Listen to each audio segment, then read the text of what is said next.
Hello, King's Cross, is everyone good? Everyone happy? Excellent. Did you see London's biggest new nightclub, Drum Sheds, has just opened in the old IKEA in Tottenham?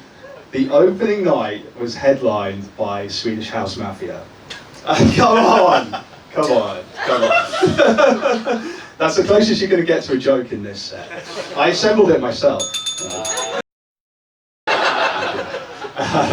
If you like cheap furniture, you like cheap jokes.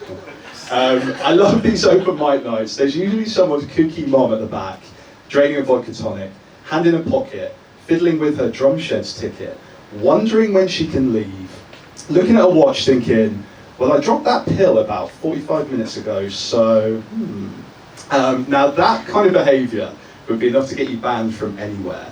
Now, by the looks of this room, I'm sure at least one person in here has been banned from somewhere. And it's probably Slim Jim's.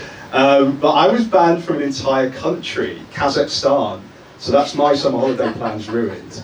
And this is a true story. I went to Kazakhstan. I went to write about it. I love the place, I love the people.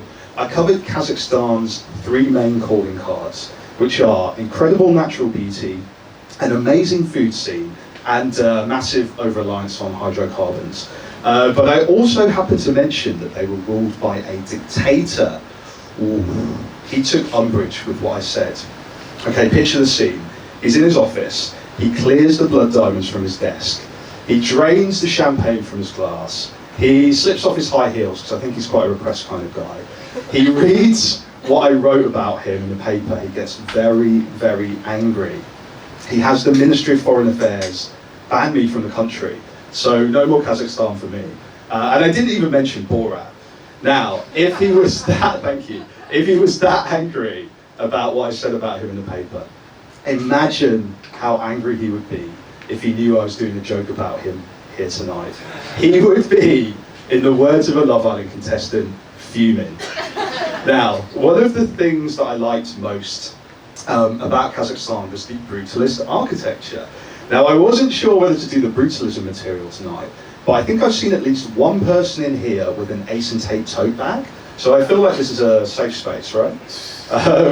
Now, brutalism is to architecture what Cocaine Bear is to movies. Compelling, divisive, and absolutely fucking batshit.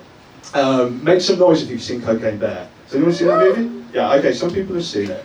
Now, for people that haven't seen Cocaine Bear, it's a film where a bear takes cocaine, or as it's known in Kazakhstan, a normal night out.